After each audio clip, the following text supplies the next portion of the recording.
personally knew Bob. We went to college together, and we were both offered jobs before we finished school, and we went slightly different directions, but it was right for the right person.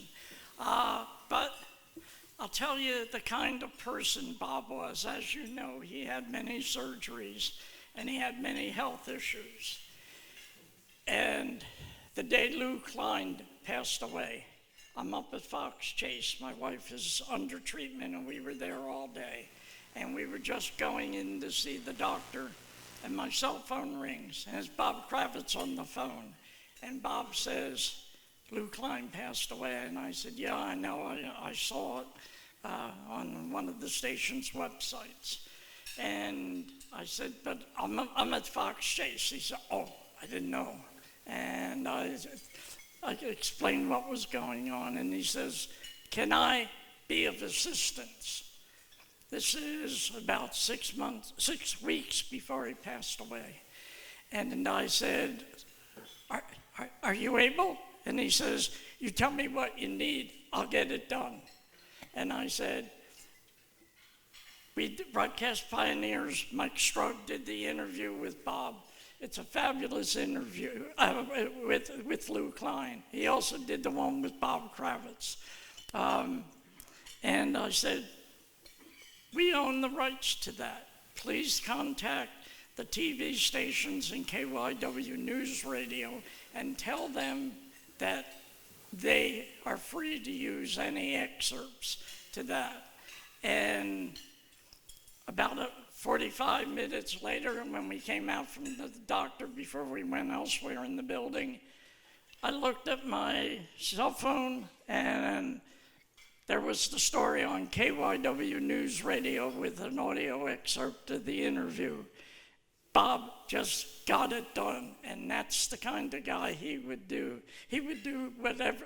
I mean, he did crazy stuff. He hung out of helicopters on straps, and it's like, you know, I would never do that. I wouldn't get me in a helicopter.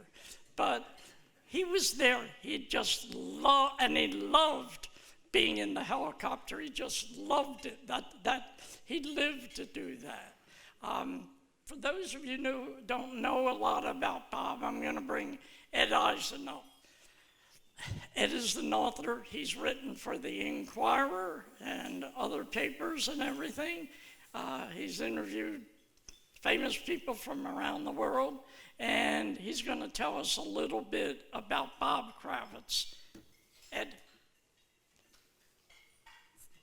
Thank you, Jerry. I feel somewhat badly about reading this backgrounder at Bob, because when he passed, I owed Bob something, and I was never able to ask him for permission for something that I did. What I did, I wrote a book, and in the book, there's a picture of me, and it was Bob, who was on the board of Broadcast Pioneers with me, who took that picture. And I called Bob for months and months asking, Bob, may I use the picture in my book? I called, and Bob never returned the phone call. And the reason is he was too ill to get back to me. So this is a memory of Bob Kravitz. Broadcast Pioneers member Bob Kravitz began playing the violin at age 4. In first grade, he became one of the youngest concert masters of the Philadelphia public school system. Bob's career began in 1963 with the Old Evening and Sunday Bulletin. As a student at Philadelphia's only high school, he worked in the features department, scheduling for the daily comics. He also helped research a column called Channel Chat with Rex Polier and Frank Brookhauser. In 1967, Bob was hired as a sound technician by what is now WPVI-TV Action News. Back then, he was a freshman at Temple University. The best photographers in the city taught him editing and photojournalism. By 21, he became the youngest photojournalist on the streets of Philadelphia. Such was the beginning of a 43-year career conveying to viewers on the ground and in the air what Bob was seeing through the lens of his camera. As a news photographer, Bob saw the best and worst of the human condition. He traveled all over the world and was the recipient of numerous awards. He focused his lens on a king, a queen, heroes, and killers.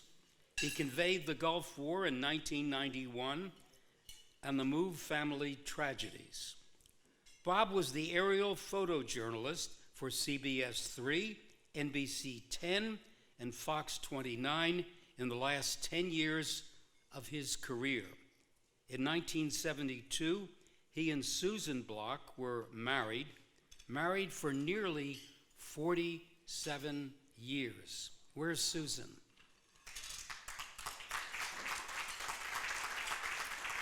Hello, Susan.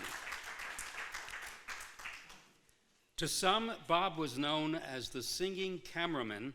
Singing and acting came as natural to him as walking and chewing gum. He had been performing since age 6. Bob starred in productions of Finian's Rainbow, West Side Story, and Music Man. Tevye in Fiddler on the Roof was his signature role. He also sang opera, performing in productions of La Traviata, Madame Butterfly, and Carmen. He wrote and performed 3 cabaret shows, Opera Broadway Review, Al Jolson Review, and Tevye from Anatevka. Bob performed on the stages of the Academy of Music, Schubert Theater, Academy of Vocal Arts, Merriam Theater, Cheltenham Playhouse, and the Society Hill Playhouse. He sang the National Anthem for the Freedom Medal ceremony at the July 4th celebration in Philadelphia and at immigration swearing-in ceremonies.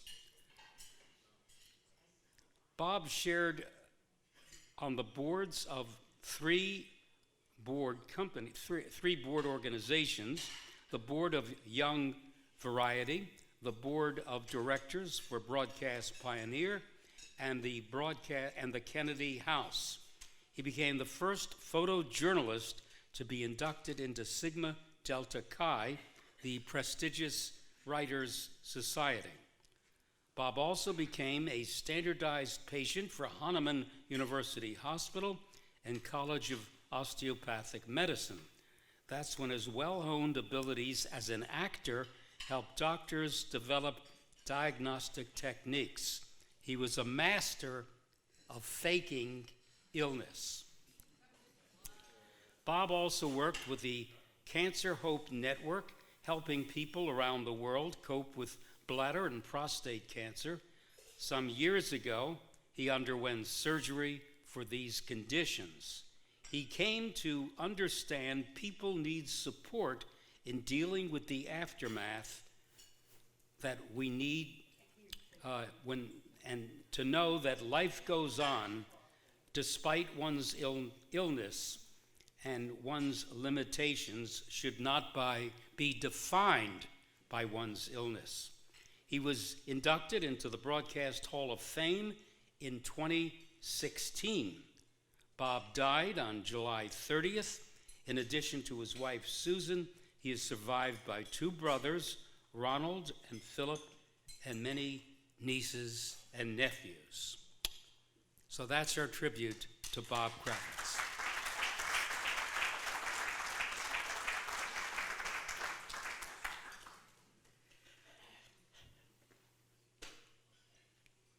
Now we actually have our audio ready, so let's all stand and have Bob sing the National Anthem. This is from last year's banquet.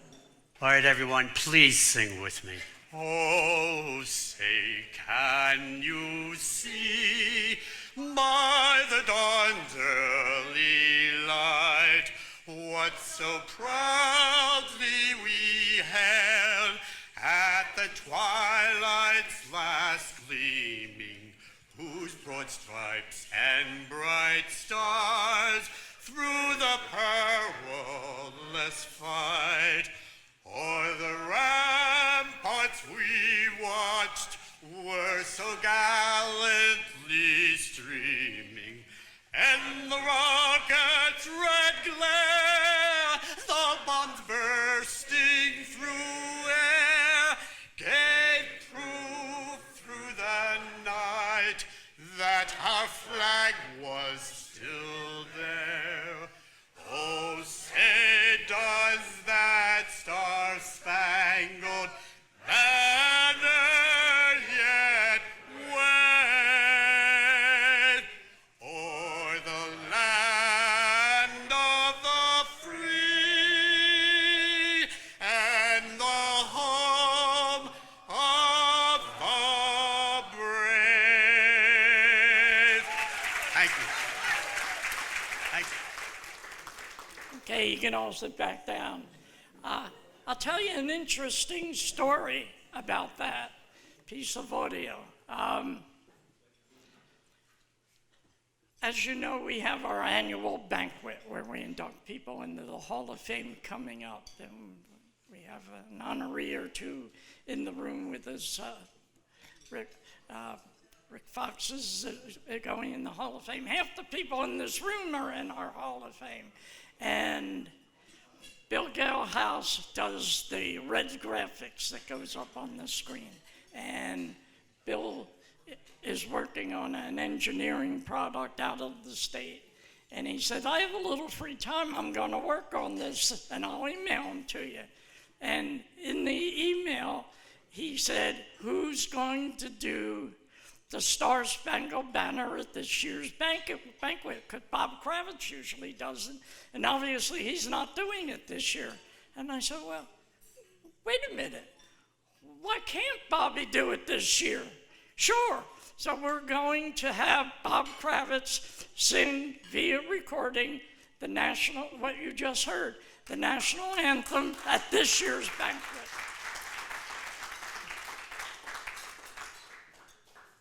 And my wife is going to be glad because, as you know, I have terrible hearing. And when I prepare all this audio, I have to have it blaring. And my wife says, when are you going to stop this? It's 12:30. And it's like, so she's going to be glad we finished all this. But the banquet is coming up, I'll tell her. And she'll be hearing stuff for that. With that being said, I'm going to bring up somebody that Bob grew up with, Mike Struggie, who is our MC. Bob and I lived in the same neighborhood in Overbrook Park for a while, but that's long after where these guys grew up. Mike, come on up.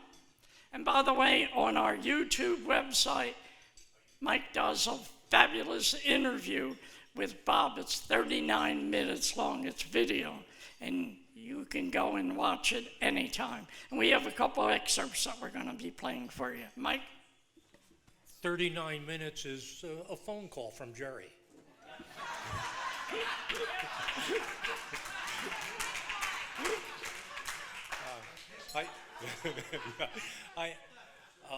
I think I got selected because I perhaps know Bobby longer than anybody in the room, with the possible exception of Steve Levy.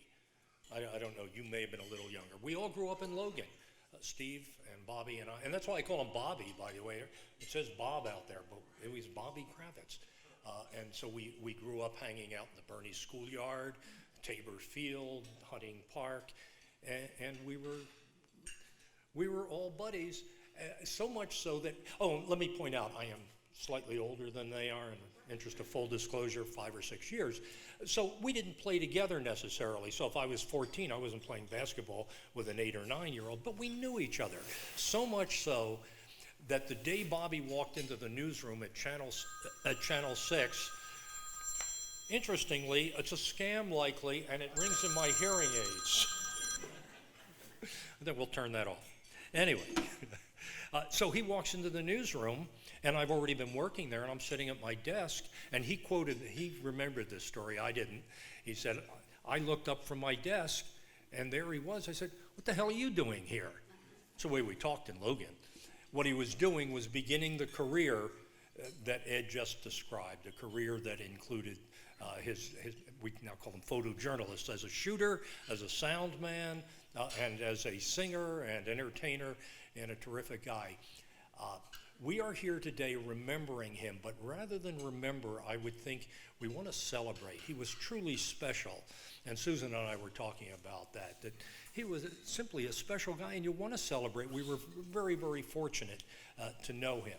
So he did all those good things, but what I remember was his ability to deal with life's afflictions, life's problems, life's health issues. We've all been through those, and we've discussed here today. We're all going through them now more frequently. We all talk about that sort of thing. We don't have a teleprompter, so I have a list of ailments that Bobby went through. I don't know that I could survive it. He is a role model for how you address life. We start off with one that everybody knows, and that was the helicopter crash. It's late 90s. He's on the helicopter. I think it's the Channel 6 helicopter. Takes off from the heliport down on the river, doesn't quite make it, crashes down. He's okay. I think we have something from that. It's funny. You don't think about it. You get in your seat, you fly. Well, one morning we're taking off. We go about a story high, and bells and whistles start going, and something happened. And that means something's going on, figuring we could land, but not really. It started shaking, and as we came down, we hit the dolly we took off from. It tipped over, and literally, as it was coming down, it felt like a long, long time. It was only probably about 10 seconds. I wasn't high, thank God, or I wouldn't be here. Yeah. But 10 seconds, and I did see my life in front of me. I mean, you just think of everything. Right. My pilot, Paul, cut because my seatbelt was stuck, was locked, wouldn't open. So he cut me out of there, and they lifted me out. I hurt my neck and my back. I said I wanted to go back, and the only one that really was upset about it was Susan, my wife. But she realizes flying and taking pictures, it's something that you can't understand. It's a great thrill. I guess it's being dangerous again. I don't know. Yeah. I mean, I love being in that helicopter. Well, yeah, pretty exciting flying in a helicopter. We used to just use it for transportation to go from one scene to another. And while it looks as if he escaped that without injury, Susan was telling me within a year or two, he had both hips replaced as a result of that helicopter crash. Mark that as number one. So he's doing okay, and then a few years later, he has a bladder problem. Initially diagnosed as cancer, I don't know if it was or not, but in any event, they eventually remove his bladder, and for the rest of his life, he walked around with a bag attached to him, a urostomy bag. I don't know about you guys, but that doesn't sound like fun, but you would never know that. I don't think Bobby ever said, gee, I got this bag, what a pain in the ass to have to live with this thing. He never complained. That's what I found so remarkable, so admirable. He is that role model. So then we're going along with the bag, and again, we don't have the teleprompter, so I have to check my notes here. Next thing was cardiac. He had a mitral valve problem. Well, they took care of that by putting in a mechanical valve. So he's okay, except he needed stents a little while after that. And he's okay, except he needed a pacemaker a little while after that. So we're now up to another series of incidents, all of which would leave me curled up in the fetal position. And Bobby just went about his life. All the things that Ed was talking about, all the things he did, came after this or along with this. So it never seemed to bother him. Moving on, more recently in the last last year and a half or so, he had a brain bleed. And they had to remove part of his skull. In fact, Steve and Frank Goldstein and I went to visit him at his place while he was recovering from this. And he was wearing a helmet, And maybe we talked about it for a few minutes, but it was never the focus. All these things that I would entertain with you or you with about my illnesses, my ailments, he never brought up. It was as if none of this seemed to affect him. And then at some point after that, after I was talking to him on the phone, and we were talking about something. Oh, I know, he was pissed because Hodgman was going out of business, and he wanted the surgery to replace the skull, I think, at Hodgman. So we're talking about that. And then in the middle of the conversation, as if it was meaningless, oh, by the way, I'm in the hospital, they have to replace my pacemaker. They're putting in some kind of microchip. He never, ever complained about all these things that you and I, or I don't know about you, that I would say, hey, wait a second, my whole world is screwed up as a result of this. Bobby's world never seemed to be screwed up.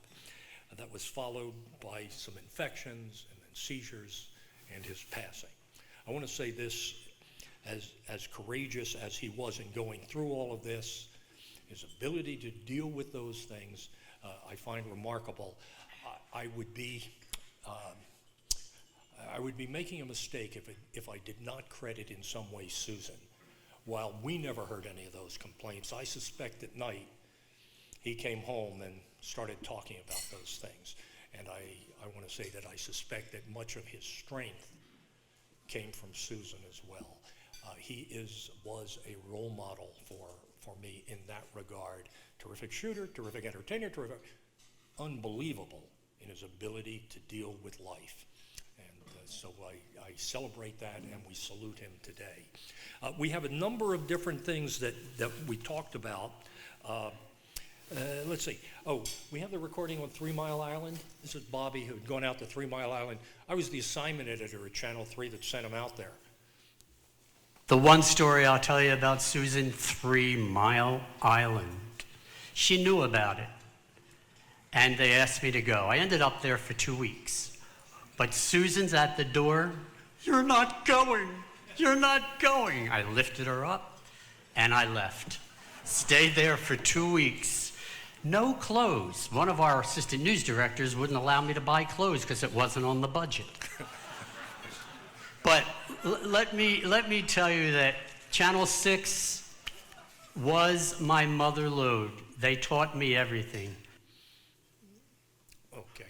Okay, we have others who are going to speak, and we have some more sound. We'll do that in a moment. Mark, you feel like coming up at this point? Here's Mark Howard, who had worked with Bobby.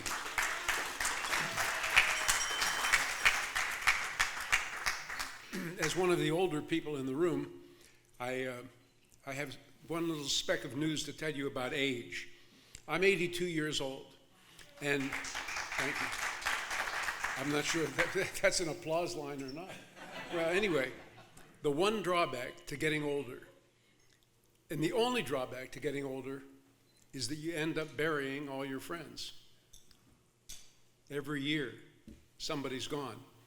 And the older you get, the more people you lose.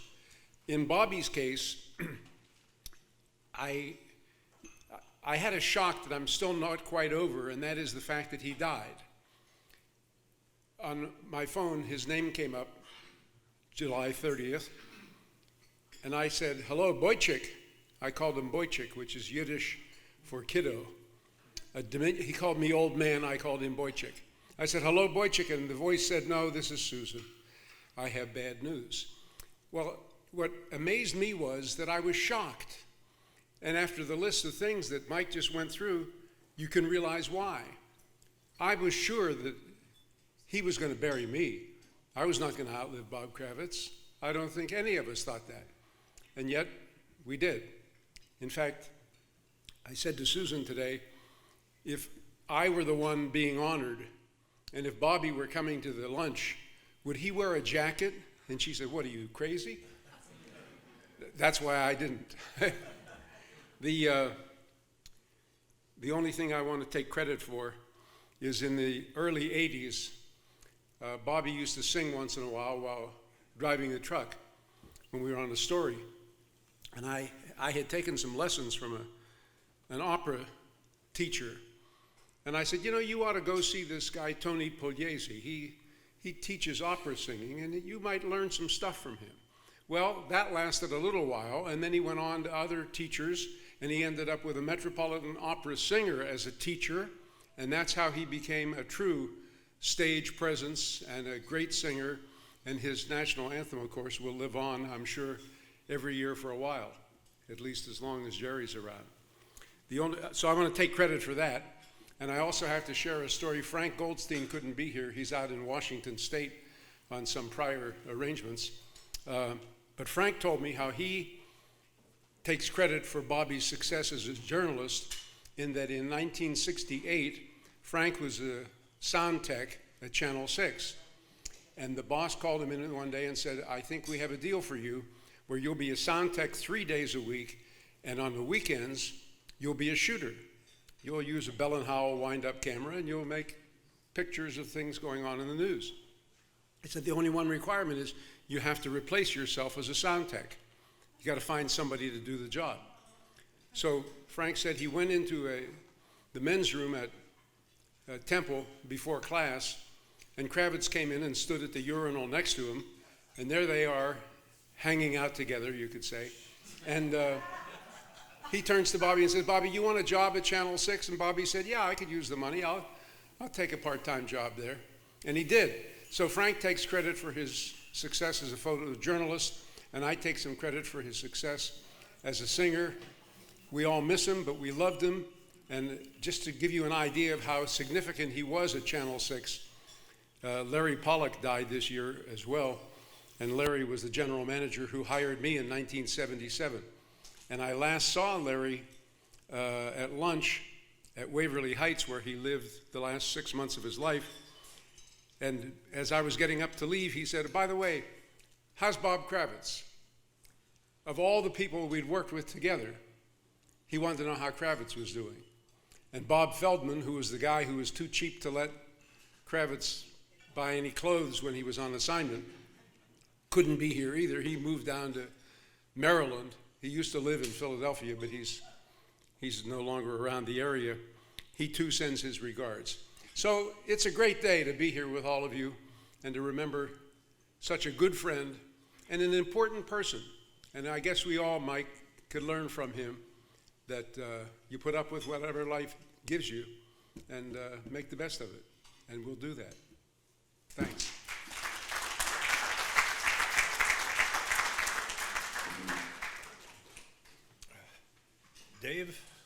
Dave, hello. Let's try the beginning of Action News. Got that one? This is more Bobby.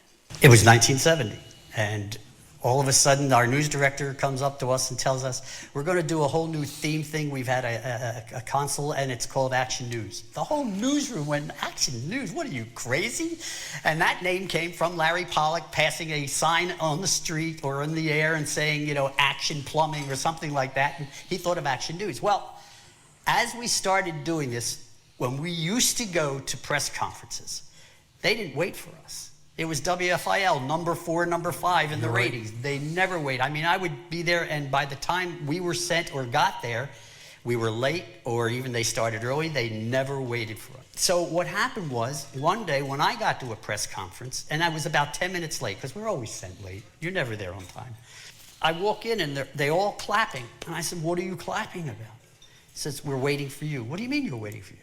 Listen, you're number 1. And they told me this directly. What happened was, in 6 months, we ended up being number 1. It was exciting, by the way. We were all kids. We were in our 20s and just learning as we went. It was an exciting time. And among the children who were learning with us, Steve Levy.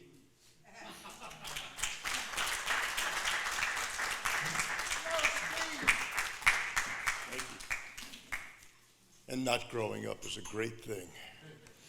So is it okay if we call him Bobby? Yeah? Mike was talking about how far we all went back, and I met Bobby in 9th grade at Cook Junior High School in Logan, the Logan section of North Philadelphia, for you folks who aren't familiar. And then we went all through Olney High School together. We graduated together. But I invited somebody to be here with us today who couldn't be here, who knew him even longer. My first wife, Harriet. They lived around the corner from each other. Richard and Susan know Harriet. Richard went to Olney High School with us. And Sue, I'm sorry to say this publicly, but Harriet was his first love. He, I think, snuck a kiss from her. They knew each other in kindergarten. She remembers his 7-year-old birthday party. She told me a story about it. I think his mother was an awful cook. Yeah, she still remembers a meatball she was forced to eat. I think she's still feeling indigestion. So, but my ex-wife and Bobby go back to kindergarten together, and through the years, he always cared so much for her that the years we worked together at Action News, and by the way, Bobby shot my audition film for television. I was at WFIL radio, and I decided I wanted to be in television, and Bobby took his camera from Action News. We sat in the living room. Do you remember that? We sat at the dining room table. I ripped off some copy from the newsroom, went to his living room, and he held the thing, and that's what an audition tape looked like back then. So I guess my TV career is because of Bobby. But they went to kindergarten together. It was a crush he held into his adulthood, and her birthday is March the 18th. So every St. Patrick's Day, the 17th, Bobby would come up to me in the newsroom and say, Harriet's birthday's tomorrow, don't forget, and get her a gift. And he did it every March 17th. There was no way I could forget her birthday. Or I guess I did once, and that's how we got divorced. And you're hearing things about Bobby, if you didn't know him, what a wonderful guy he was and how brave he was in the face of all he had to face. But here's another kind of personal thing about what an impact he had. Mark talked about somebody who hadn't seen him in years saying, how's Bobby? I don't know if any of you remember an anchorman at Action News in the mid-'70s named Bob Height. He and I did the weekends for about 3 years in the mid-'70s, and he left to go to Tampa, Florida, where he owned Florida for 30 years as an anchor. And he was coming back up here last year to spend some time with us. And I said, you come over to the house and, we'll get you a cheesesteak. And who should we bring over that you want to see? And he and Mike Struggie were buddies, so Mike visited us in Colorado.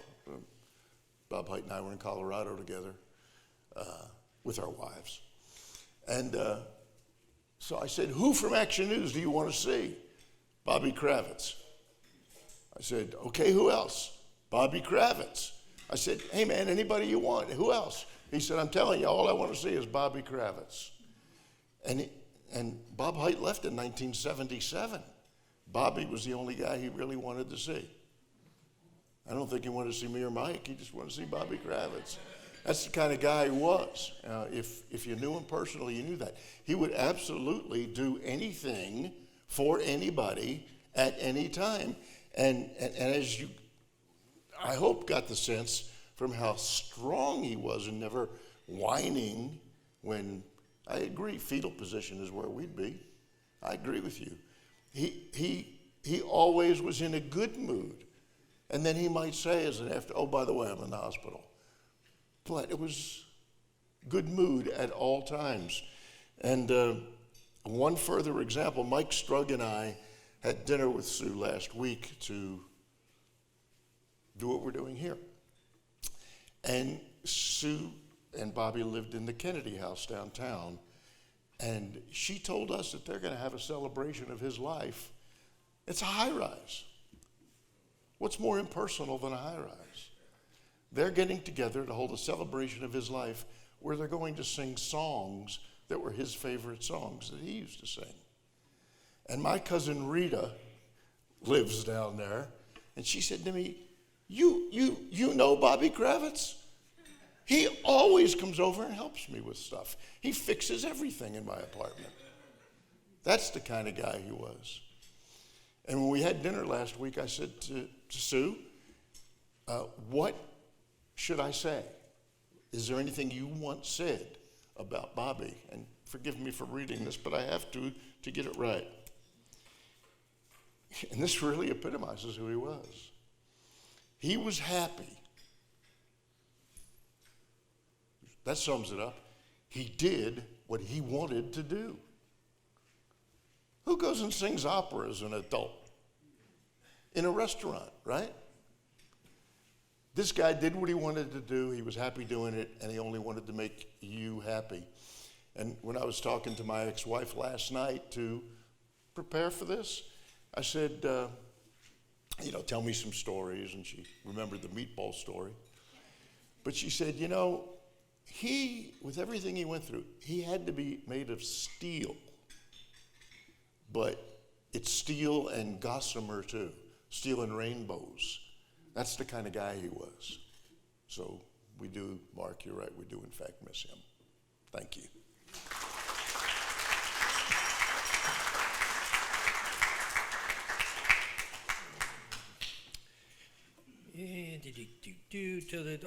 Okay, there's something about the bridge, Dave, the next one down. This is another part of that interview. My first cameraman was a cameraman by the name of Sergio Varsan. From Argentina. From Argentina. My first direct contact of how he really was we were called out on a suicide. We used to cover suicides from the Ben Franklin Bridge. So we get there. I think we're the only camera people there because other stations really didn't carry it. And we were sort of like number 4 behind cartoons on UHF. You're not exaggerating. In 1968, I was working at Channel 6. We were number 4 behind Wee Willie Weber and his cartoons on the early news. But go ahead, pick it up from there. So we're on the platform with the police, and they were pretty good with the press at the time. And it's now about 3.5 hours into this. It's 3 o'clock in the morning. Sergio's starting to complain. Then it's 6 o'clock in the morning, and Sergio finally says to the guy, Yo, I'm sick and tired of this. Either jump or get the hell off the bridge because I want to eat. And the guy took his shirt off and jumped. And I was like, holy cow. And that was my first big news story. And that was Sergio. Anyway, okay. Joe Pellegrino, another Action News guy.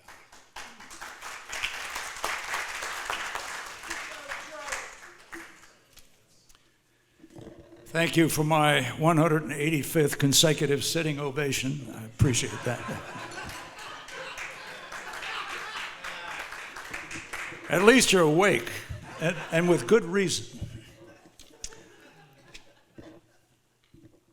Roberto Kravitz. Where do I begin? I arrived here in 1971 after working in San Francisco. Jerry, are you in show business? Then get the hell off the stage. Anyway, these interruptions, what I go through. By the way, it only took me 1 hour and 55 minutes to get here from Marlton, New Jersey, which normally takes 40 minutes, so that's why I was late. If you live in New Jersey, don't come to Philadelphia. That's the only thing I can think about. Anyway, I would have been here if it had taken me 6 hours to get here. And I might have been addressing empty tables and chairs, but I would have to get up and say something about my friend Bobby. Bobby Kravitz and I, it got to a point whereby whenever he saw me, and we didn't see each other that frequently after we were both going separate ways in different stations. If this city had 25 different television and radio stations, Bobby would probably have worked at all of them. That's how good he was, and that's how much demand he was in. Anyway, he would always greet me with a kiss on the cheek. And I said, Bobby, people are going to start to talk. But I was, of course, only kidding him. And When I would visit him in the hospital, because he was generally prone, I'd give him a kiss on the top of his head. And I think he liked that. And it came from the heart because he became a special friend. I mean, he was the Jewish kid from Philly, and I was the Italian German from Washington, D.C. Now, that's a combo, and we could have gone to war together. As a matter of fact, we were brothers, real brothers. And I had the utmost respect for him. When I arrived at Channel 6 in 1971, we had probably the most accomplished photojournalist in the building named Harold Hodgman. How many remember Harold? He was an older guy then, he had gray hair, and his health was starting to fade. But every picture that Harold Hodgman shot was basically a Picasso. Hodgman was so accomplished that when we went out and did a story, he would shoot in sequential order the way we would more than likely put the story together. So we didn't have to go through tons of film and roll through hundreds and hundreds of feet of film to find what we were looking for. It was basically all there. And Bobby Kravitz, when Harold eventually died because he wasn't in failing health, Bobby became a second Harold Hodgman. In fact, Bobby got to a point whereby we would do a story and we'd say, interviews, surrounding things and so on and so on. I mean, all sports. And I said, well, Bob, is that a wrap? And he says, no, I got to get some more B-roll. So I got to a point where I'd say, okay, I'll be sitting in the truck waiting for you. And those waits ranged anywhere from 15 minutes to probably an hour, because he wanted to make sure that everything was covered. And believe me, it was. And it was a pleasure to see what he did without me knowing exactly what he was shooting half of the time. But he gave us all sorts of great situational shots that we could incorporate within the story, as well as all the video and all the audio that we used.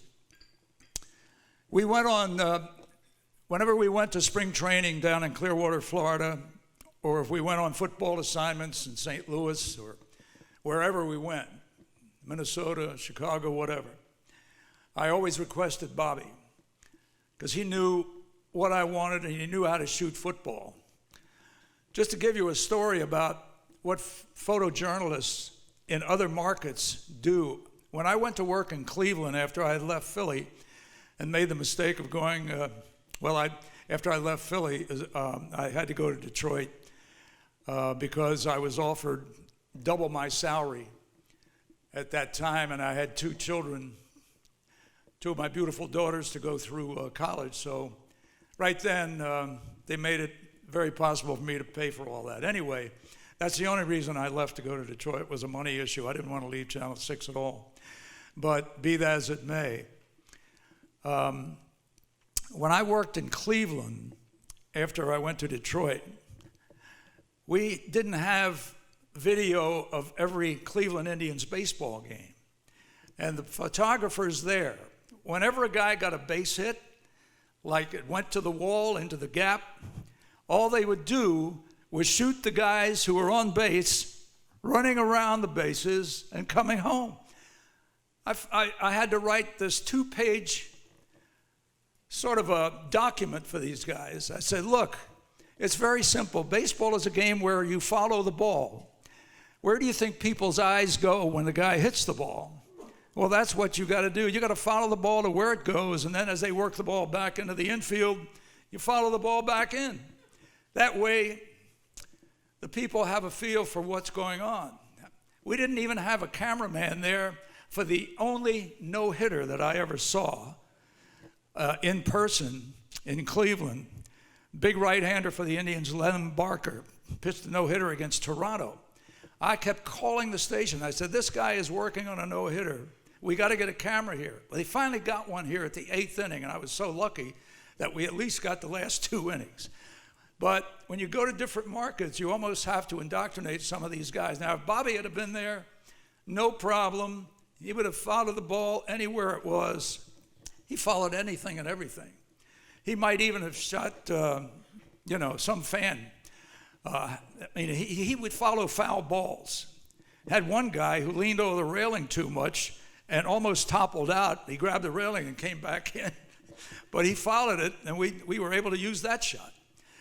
Bobby was such an accomplished guy, probably the best photojournalist that I ever worked with. And I worked with some very good ones. And Channel 6 really had some tremendous people in that newsroom. And I really missed all those people when I left Channel 6. But a lot of times I would pick up Bobby down at where they lived on Kennedy Boulevard to come here to the luncheons, because he didn't have a car then. Then he got the brilliant idea of leasing a car. Is that right? Or he would get Uber or somebody, or he had some kind of a ride where he didn't have to call me all the time. But a lot of times I called him, I said, hey, do you need a ride up to the luncheon? He says, oh, that would be nice. He wouldn't even ask sometimes. He would just do it on his own. So Bobby and I were just, like I said, brothers. He was a detail guy. And not only that, he was the life of the party. Bobby never shied away from people. He loved people. He loved walking around with that camera at all of our functions, especially on the night when we had Hall of Fame people. And if Bobby walked around without a camera, he was almost half undressed. That's about what I saw in what I've considered an optimum professional. And he must have a treasure trove of photographic pictures of all these different situations at home. How many scrapbooks have you got at home like that? Well, all I can say is Bob Kravitz left his mark. We were both singers. I grew up as a choir boy in Washington, and I've sung, I guess, semi-professionally down at the shore, a couple of the casinos and things of that nature. I've done a couple of Eagles games, 2 Phillies games 2 years ago, and one 76er game. No Flyers, that was Kate Smith's job. And all I can say is that when I heard that Bobby had died, not only was I shocked, but it just hit me right between the eyes. I mean, I slumped in the chair when I heard it. And I knew he wasn't well. I mean, and what he has gone through, and all the guys have said the same thing. He was a great actor, because I know there were many, many times when I was with him, he was really hurting, and he never said a peep about anything pertaining to him physically and so forth. I mean, I knew a lot of what he went through because he told me, but he didn't. It wasn't as if he was complaining. He was just stating some facts. So when you lose somebody like that who you worked with, and miss the times that we were working together all those years, because not only did I work with him at Channel 6, but when I came back to Philadelphia, I worked with him at Channel 10.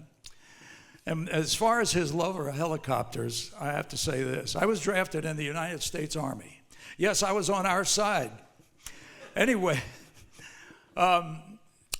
we ended up, I was at Fort Bragg, North Carolina, after basic training, Fort Jackson, South Carolina. And we talked our way into producing radio and television shows for the public relations arm of the base. And we would do stories around the base. Well, if you know anything about Fort Bragg, that's the home of the 82nd Airborne Division, which became famous in World War II with the guys that got into Normandy. And the 101st Airborne Division is at Fort Campbell, Kentucky. So those are our 2 paratrooper units. And we would go out to the drop zone, and once in a while, we had what they called a streamer, where the guy's chute didn't open. And of course, we didn't film any of that or even talked about it, but it happens. But Bobby's love of helicopters, I'm the complete opposite. I've told my daughters never to get in a helicopter for some joyride at Disney World or over the Grand Canyon. The Grand Canyon, I mean, they've had so many crashes down there, they usually lose one a year. 2 years ago, an entire New York family got wiped out because the thing went in. They have up and down drafts at the canyon. So anyway, I was very lucky when I worked in Cleveland. We went down to do a Bengals game from Cleveland, and we flew down in a 4-seat helicopter. Small and kind of crammed in. I didn't like the ride down, and I certainly didn't like the ride back because we were coming back in the dark. But we got back okay. But the very next day, the crew went to that same helicopter that morning to fly someplace to do a story.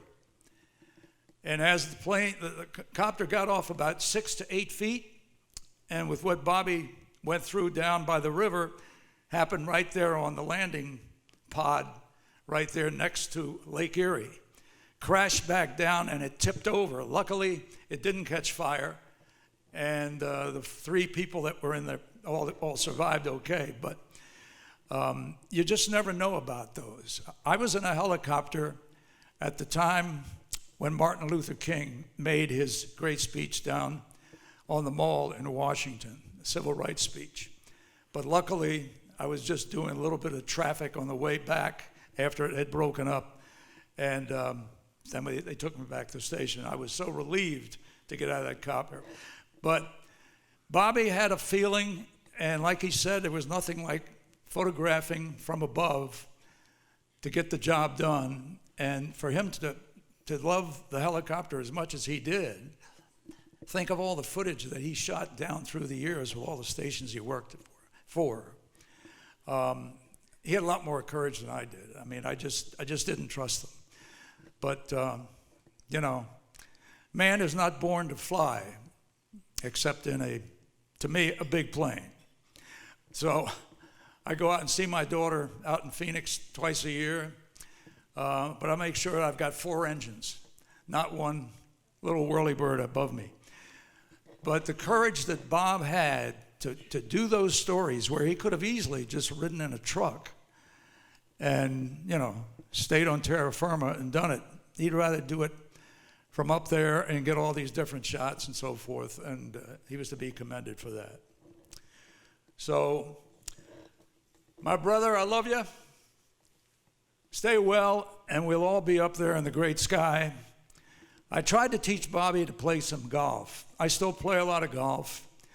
Used to play tennis and stuff. I was a baseball, basketball player on scholarship in college, and but have now turned to the smaller ball, which is a lot harder, and still hit the drive a little over 200 yards. So I'm still lifting weights, and luckily for me, knock on wood, I'm still hanging around. But I'll be up there with Bobby, and I wonder if the good Lord has a baseball team up there. We can do some work with what they're doing up there. So that's something to look forward to, but not yet. I got a lot more time, I hope. Dave, we have one more over there. Bobby talking about the Pope and his experience in Rome. I was in Rome with Cardinal Kroll and Jim Gardner covering the Pope, John Paul, who died, and spent 2 weeks there because they didn't pick a Pope for about 2 weeks.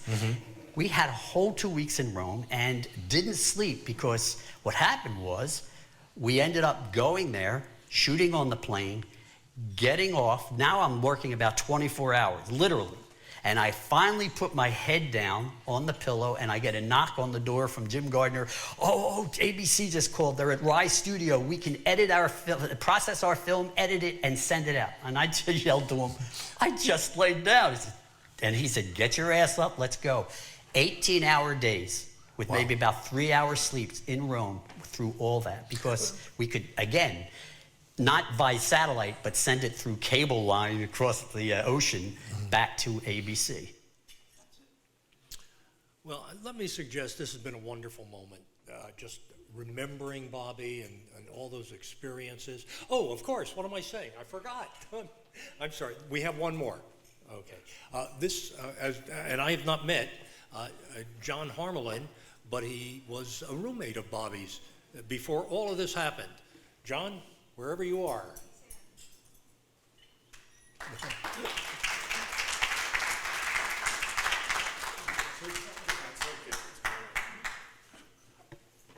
I'll be brief.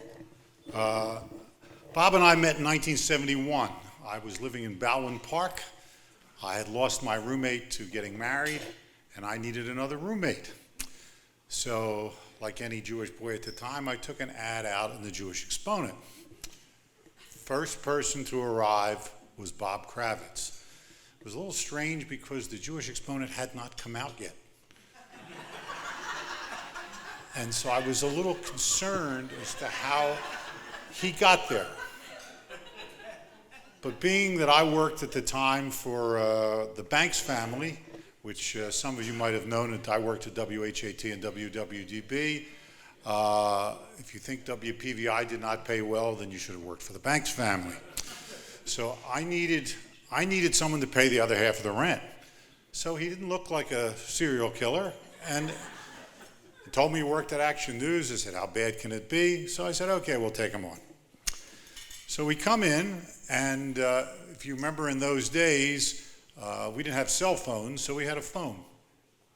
So the phone, we had one phone. I had one phone in the apartment. Bob wasn't putting in a new phone, and it was in the kitchen. Bob, as you all know, wanted to be the first cameraman on any scene. So he had a standing call to whoever was on call that whatever happened in the middle of the night, we're going to call Bob. Which I said, okay, that's fine. But Bob didn't tell me that he slept like a log. So I had to get up and answer the phone for Bob to get him to the fire. So I said, Bob, I didn't sign on for this. We are buying a phone for your room, and we're going to turn it up loud so that you can do it. Second little story is, when's the first time he saw Susan? We lived on Cranston Road, and I guess Susan must have lived close to there, because one day, Bob's up, we're having breakfast, he looks outside and he says, Jesus, it's this beautiful woman standing outside. He said, I'd really like to get to know her. And I looked out and I said, Bob, you know, you're right, she is a beautiful woman. She's also way out of your class. But as fate has it, that same day, Bob is filming at the University of Pennsylvania Hospital, and who does he run into but Susan? And he comes back and he tells me, I met the girl at the bus station. I said, how did you do that? And he explained it. Then within a year, they got married. At the time, I had been dating a young woman named Joanne Fury, who was the first vice president of Kalish and Rice, first female vice president of advertising. And I was now going through my third roommate, and she really wasn't that happy about the fact that I had not made a decision as to what I should do. So to some extent, Bob and Susan's marriage got me married, and since we've been married for 47 years, I guess Bob did me a great favor. But Bob, you know, for the year or so we lived together until he got married, Bob was the best of the best. I don't remember him fixing too much, although people say he did fix things. He didn't fix anything in our apartment. But he was the nicest guy. We got along terrific. He was a great roommate. And if he had stayed around for a while, I might not have gotten married till later. But Bob, it was a pleasure living with you. I don't know if you lived with anybody else besides me and Susan. I'm sure Susan was better. But all I can say is he was the best of the best, and may he rest in peace. Thank you.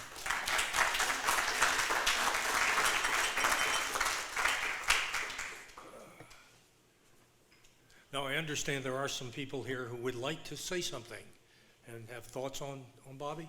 Let me move out this way. By the way, while Mike is going there, Bob has done the pictures on all the Broadcast Pioneers membership directory, and his photo will be on the next issue, the 2020. I just saw the proof last night, and all I can say is, wow.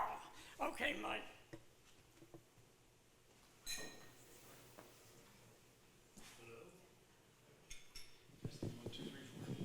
Is this thing on?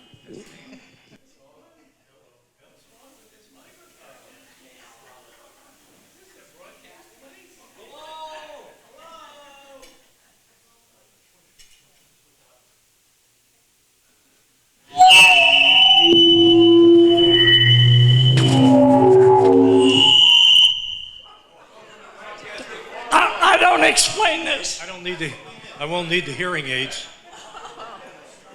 Excuse me one minute. I work, I'm Valerie Morrison, as you all know. I just got a email of another murder case that I have to work on immediately with the detective. So I'm going to be leaving all of you, and I want to tell you I had a wonderful, wonderful time. But my sister and I have to go immediately to the detectives that are looking for a young boy. Will you keep him in your prayers? Amen.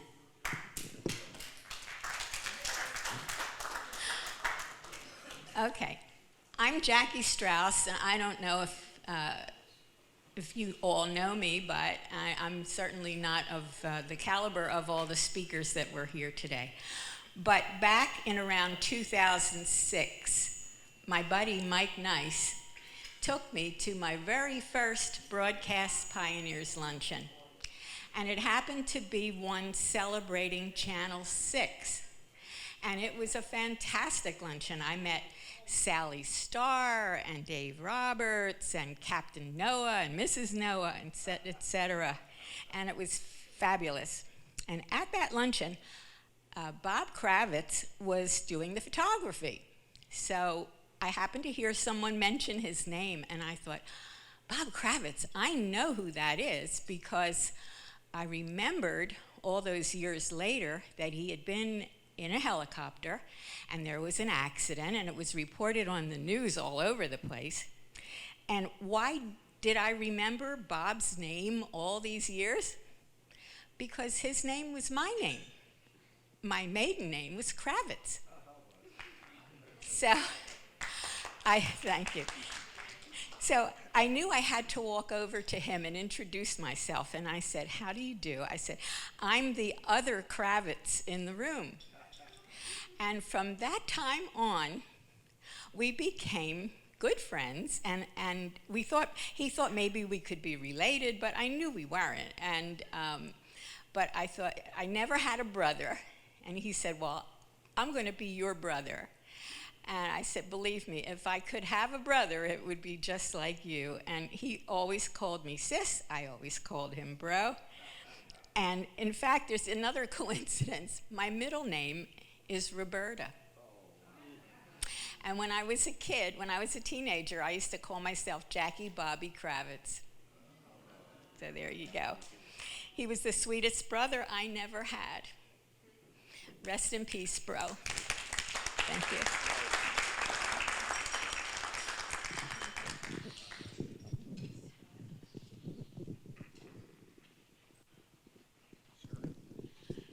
My name is Pat Delsey. I'm president of this great organization. No.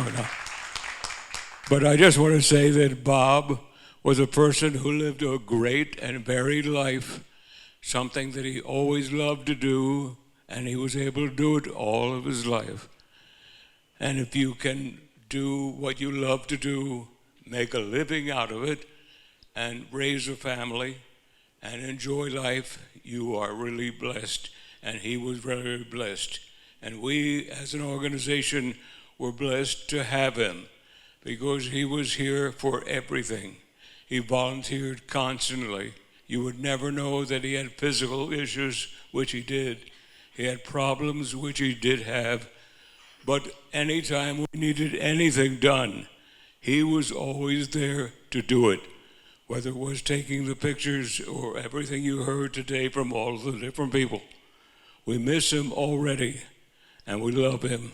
And our congratulations to Sue and the Kravitz family for letting us have him for all these years. Thank you.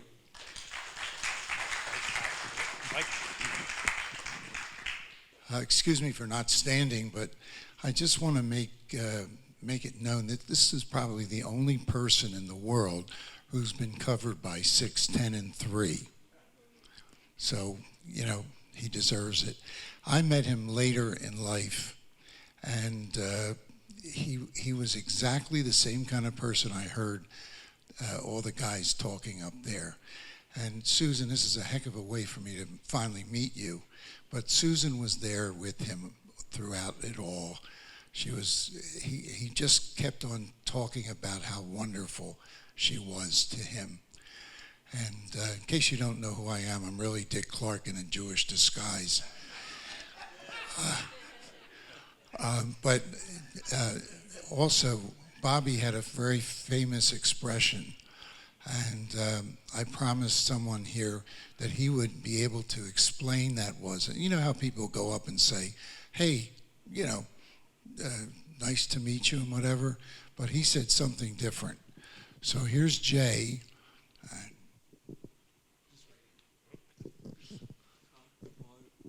Hi everybody, my name's Jay. I've been with AMC Theaters for 25 years and now I'll be with you guys for a long time.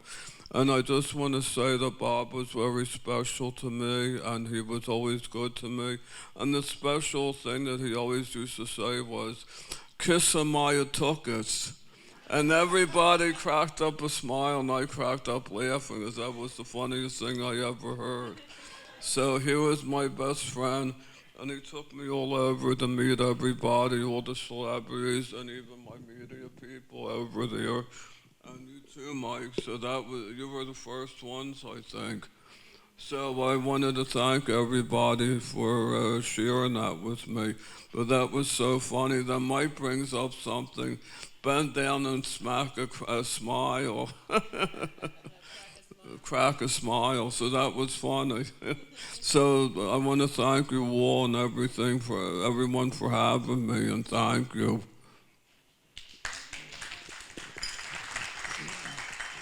If I was your first celebrity, you were starting at the bottom of the barrel.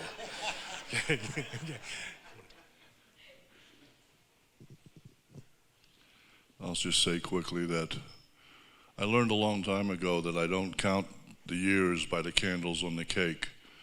I count them by the friends that I've been fortunate enough and blessed to have, and I have many. Bob was one of the ones that shined brighter than the others. He had a smile and a way about him that every time I saw him just lit up my life, and I was shocked and still am, but I will miss him and think of him and keep him right here in my heart forever. Thank you.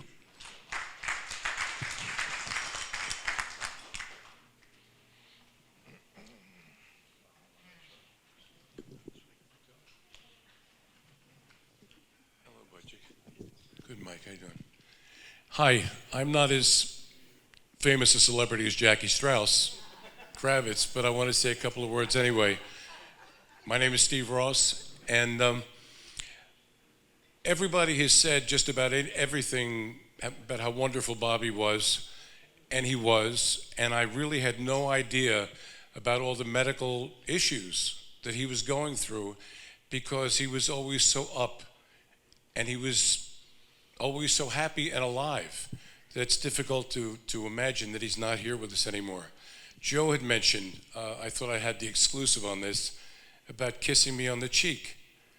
And every time I saw him, he'd come up to me, he'd say, "Boy, chicker, how you doing?" or whatever. He'd lean over and he'd gently kiss me on my cheek. And the first time he had done that, I'm a hugger, so I hug everybody. But the first time it happened, I went sort of like, But after a while, it was totally natural because every time I saw Bobby, he would gently kiss me on the cheek, and it meant so much to me. And to think that he was going through so much in his life and maintain that happy, bubbly veneer that he had that was so real was just a great tribute to him and his legacy. And I know I'm going to miss him a lot. And God bless you, Bobby. We miss you.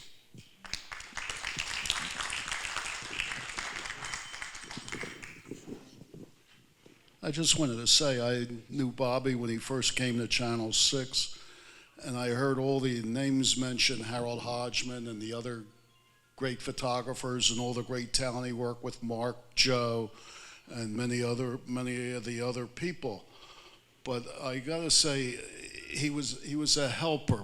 Everything that's been said so far has been true, and I don't want to repeat it. The one story I do remember was Bob was in the news department, I was in the production department, and we used to do the Variety Club telethon. The production guys were doing that, but Bob was always there helping at the Variety Club. And we were on camera. It usually was an 18-hour day. That one crew would come in early, and then one crew would come in around midnight. Bob was always there helping. He wasn't on camera because he was in the news department, but he was always there bringing the camera guys food, bringing the stage managers food, always there to help. The other thing I always remember is when we moved when we were sitting in the old building, I used to see him in the parking lot meeting Sue coming out of the osteopathic hospital, and we'd stop and talk in the parking lot. The last time I saw Bob was here at the luncheon, and he was sitting next to me at the table over there. And we were talking like everybody else at these luncheons, but I'll always remember when the luncheon was over, I got up to leave and I didn't see Bob. I knew he had been sick. I knew the different things that he had, and we had also done the film, or the tape, excuse me, I'm getting old, reverting to the Pioneers production that we did with him in the interview.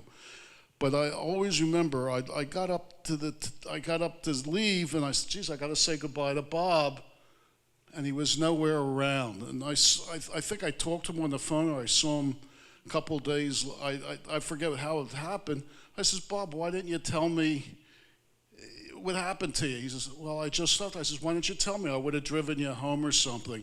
He says, nah. He says, I just got on the bus and went home. But I got to say, he will be missed. He was a great guy and one of the very, very best. Thank you.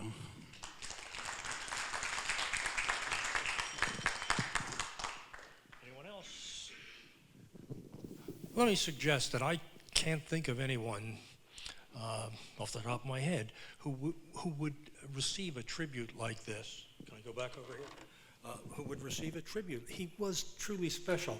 I was just saying that to Gary Merkin, and maybe the phrase that Gary used is, he touched everyone. We were all moved by him. We all hopefully maybe learned something from him. He was truly, truly special. And we celebrate his life and the fact that we got to know him. Susan, thank you.